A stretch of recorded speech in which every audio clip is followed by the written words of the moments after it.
नमस्कार, स्वागत है आपका एक बार फिर से एनसीईआरटी समृद्धि क्लासेस में। हमारा जो आज का पाठ पहला है संगच्छ ध्वम सम द ध्वम, यानी कि साथ चलो साथ बोलो। इस पाठ का हम आज अभ्यास करेंगे। तो अभ्यास करने से पहले एक बार हम इसके जो शब्दार्थ दिए हुए ये देख लेते हैं। तो शब्दार्थ में यहाँ पे आपका जो संस्कृत में शब्द दिया हुआ है, फिर संस्कृत में इसका अर्थ दे रखा है, और उसके बाद आपका यहाँ पर हिंदी में शब्द दिया हुआ अर्थ दे रखा है, और फिर इसका इंग्लिश में भी दिया हुआ है।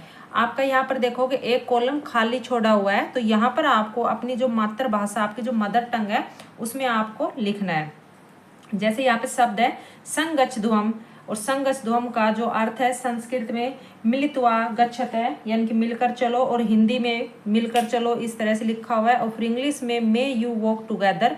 ठीक है, तो जो आपकी मदर टंग है, यानी कि आपकी मदर टंग कौन सी है, कन्नड़ है, तमिल है, मलयालम है, या फिर आप हरियाणवी से हो, या उड़िया से हो, या आपकी जो मदर टंग राजस्थानी है, उसके अंदर आपको लिखना है मिलकर चलो कैसे लिखते हैं वो यहाँ पर लिखना है। इसी तरह से आपको ये सारे शब्द अपनी मदर टंग के अंदर, यानी कि मातृभाषा में लिखना है। ठीक है, तो ये आप शब्दार्थ इस तरह से लिख लेना अपनी लैंग्वेज के अंदर। आगे आता है अभ्यास के अंदर प्रश्न पहला। प्रश्न पहले में बता रखा है कि जो संज्ञा युक्त, संज्ञा के साथ जो शब्द दे रखे हैं इसके अंदर जो पाठ है यहाँ पर, ठीक है, तो उस पाठ को आपको याद करते हुए समरण लिखित और चय, ठीक है, लिखना है और पढ़ना है। ठीक, यहाँ पर जो लिखे हुए यानी कि पठत समृत लिखित चय, कि आपको जो लिखा हुआ है यहाँ पर जो संज्ञा युक्त जो स स्वर है उसको याद करते हुए पढ़ना है। अगला है दूसरा प्रश्न कि जो नीचे लिखे हुए जो प्रश्न है इसका उत्तर आपको पूर्ण वाक्य में लिखना है। तो जो पहला क है सर्वेषां मने कीदृशं भवेत्, कि सभी का मन कैसा होना चाहिए। ठीक है, तो उसके उत्तर में हम लिखेंगे कि सर्वेषां मने समानम भवेत्। ठीक है, और कि यहाँ पर सबका मन कैसा होना चाहिए, समान होना चाहिए। ख है संगच्छ ध्वम सम द ध्वम इत्यस्य क्या अभिप्राय, कि संगच्छ ध्वम और सम द ध्वम इसका क्या अभिप्राय है। तो इसके उत्तर में हम लिखेंगे कि संगच्छ ध्वम सम द ध्वम इत्यस्य, कै की जगह हम लिखेंगे ऐसे अभिप्राय, फिर उसके बाद लिखेंगे अस्ति यद मिलित्वा अग्रे गच्छते एक सवरेन वदत, यानी कि हम इसका मतलब है हम सभी को मिलकर चलना चाहिए और एक स्वर में बोलना चाहिए, यानी कि एक साथ बोलना चाहिए, सबका एक जो बात होनी चाहिए। ठीक है, सबकी एक बात होनी चाहिए, इसके अंदर एक स्वर होना चाहिए। ग है सर्वे किम परित्यज्य एक भावे जीवेयु, कि सभी जीवों को, सभी लोगों को क्या त्याग देना चाहिए, क्या त्याग कर एक भाव में रहना चाहिए, यानी कि एकता में रहना चाहिए। तो इसके अंदर आंसर में हम लिखेंगे सर्वे किम की जगह हम लिखेंगे वैमनस्य। ठीक है, वैमनस्य परित्यज्य एक भावे जीवेयु। ठीक है, कि हम सभी को वैर भाव या स्तुता त्याग देनी चाहिए।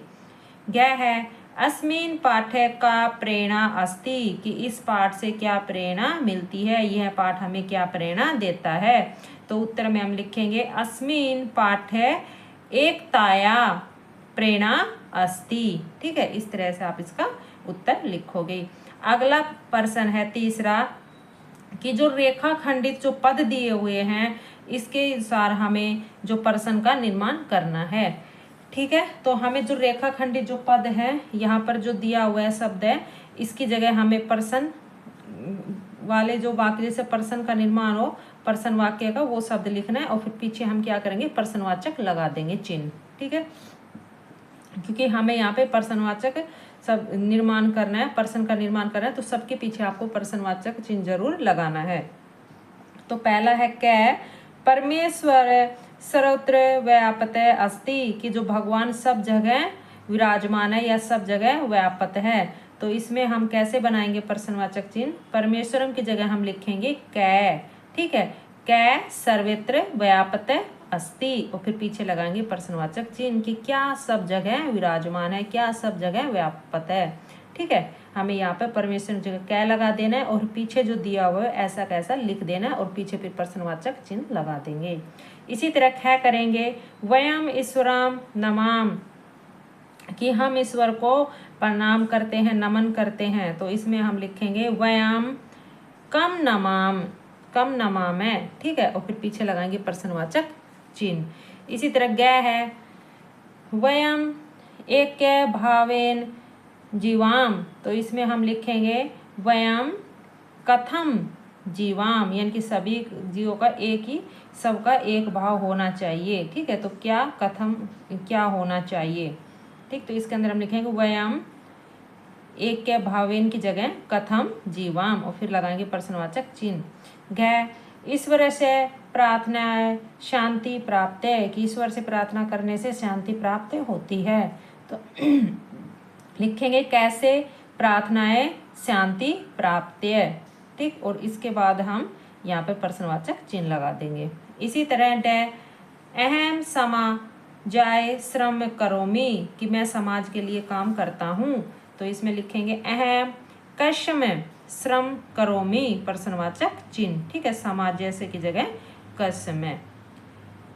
च एम पाठ है ऋग्वेदात संकलित, तो इसमें हम लिखेंगे एम पाठ है कस्मात संकलित, ठीक है, और पीछे लगाएंगे प्रश्नवाचक चिन्ह। 6 है वेद से अपरम नाम श्रुति, तो इसमें कैसे बनेगा, वेद से की जगह हम लिखेंगे कैसे अपरम नाम श्रुति, ठीक है, और पीछे क्या लिखेंगे प्रश्नवाचक चिन्ह। जय मंत्रा वेदेषु भवन्ति, ठीक है, इनकी मंत्र वेदों में होते हैं, वेदों में मंत्र हैं, तो हम इसमें लिखेंगे मंत्राय केसु कुत्र भवति, आप केसु या कुत्र में से कोई भी एक लिख सकते हो, या तो आप केसु लिखो या कुत्र, या फिर आप दोनों इस तरह से हल लगा के कर सकते हो, ठीक है, स्लैश लगा के, तो आप लिखोगे मंत्राय केशु स्लैश कुत्र भवन्ति और फिर पीछे लगा देंगे प्रश्नवाचक चिन्ह, ठीक है, तो ये हमारा जो तीसरा प्रश्न था। अगला प्रश्न आता है चौथा, इसके अंदर आपको रिक्त स्थानों की पूर्ति करनी है, कि यहाँ पे जो खाली स्थान दिए हुए हैं, ऊपर जो शब्द दिए हुए हैं, इन शब्द के हिसाब से आपको यहाँ पे शब्द रिक्त स्थान पर भरने हैं, ठीक है, तो जो हमारा पहला कै है उसके अंदर दे रखा है संग गच्छ ध्वम, यानी कि साथ चलो, तो इसके बाद आएगा स्वम ध्वम, ठीक है, कि पहला जो शब्द है हमारा वो आ जाएगा सम ध्वम, तो स्व ध्वम सम वो, फिर इसके बाद आएगा मान नानसी जान ताम, ठीक है। देवा, देवा के बाद हम लिखेंगे भागम, भागम यथा पूर्वे से जानाना उपासते, ठीक है।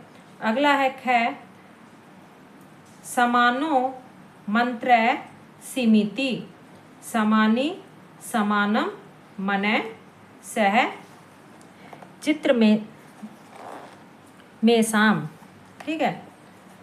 फिर उसके बाद आएगा समानम मंत्र में भी मैत्रेय व समानेन वो हविषा जु होमी, ठीक है। उसके बाद जो शब्द आ जाएगा हविषा। अगला है ग समानी व आकुति, ठीक है, आकुति समाना हृदयानी व समान मतसु वो मनो यथा व सुसहस्ती, ठीक है, इसमें आ जाएगा सुसहस्ती। तो ये हमारा प्रश्न चौथा था। इसके बाद आता है पांचवा प्रश्न। इसके अंदर आपको क्या करना है कि पाठ्य प्रयुक्तान शब्दान भावानुसाराम परस्परम योजते, कि जो प्रयुक्त यहाँ पे जो पाठ के जो शब्द दिए हुए हैं इसके भाव के अनुसार आपको जो जोड़ना है, यानी कि आपको यहाँ पे मिलान करना है, ठीक है। तो क्या है संगच्छ ध्वम के साथ चलो, तो साथ चलो का क्या आएगा कि साथ चलो का मतलब कि मिलकर चलो, तो यहाँ पर इसमें आ जाएगा मिलित्वा चलत। ठीक है, तो इसका मिलान आएगा मिलित्वा यहाँ पर चलत। ठीक, ख है सम दैध्वम, तो सम दैध्वम का इनकी एक साथ बोलना, तो एक सवरेन वदत, तो इसका आएगा एक सवरेन वदत। ठीक है, गै मनै, तो मन का यानी कि जो चित्त होता है। ठीक है, चित्त मीन्स मन है, तो चितम यहाँ पे। गै उपास्ते, उपास्ते का आ जाएगा सेवंते। ठीक है, सेवंते। ड है वसूनी, तो वसूनी का हम लिखेंगे धनानी, तो इसका धनानी से मिलान हो जाएगा। विश्वासनी, तो विश्वासनी का समस्तानी। और छ है आकुति, आकुति का आ जाएगा संकल्प। ठीक है, ये हमारे जो मिलान थे। अगला प्रश्न आता है छठा। इसके अंदर यहाँ पे उदाहरण दे के एक दिखा रखा है, बता रखा है कि यहाँ पर जो लट लकार में जो दिया हुआ है एक जो वाक्य, ठीक है, इस वाक्य को लट लकार को आपको लोट लकार में परिवर्तन करना है, लोट लकार में लिखना है। जैसे बालिका नृत्यंती, तो इसका क्या बनेगा बालिका नृत्यंतु, तो इस तरह से आपको सबके लोट लकार बनाने हैं। तो क्या है हमारा बालका हसंती, कि बालक हंसते हैं, तो इसका लोट लकार बनेगा बालका हसंतु। ठीक है, ख युवाम तत्र गच्छ है, तो गच्छत है, तो इसका बनेगा युवाम तत्र गच्छतम। गै युवम धावत, तो इसका आएगा युवम धावत। और गै आवाम लिखाव, तो आवाम लिखाव। ठीक है, और इसका आगे आ जाएगा डै वयम पठामे, तो वयम पठाम। ठीक है, तो ये हमारा जो अभ्यास था, इसके अंदर जो 6 प्रश्न दिए हुए थे, ये हमारा अभ्यास पूरा हो गया है। ठीक है, अगर आपको समझ में आया, वीडियो अच्छी लगी हो, तो प्लीज़ चैनल को वीडियो को लाइक करना और हाइप करना, और अगर चैनल सब्सक्राइब नहीं किया तो सब्सक्राइब जरूर करना। ठीक, thanks for watching this video.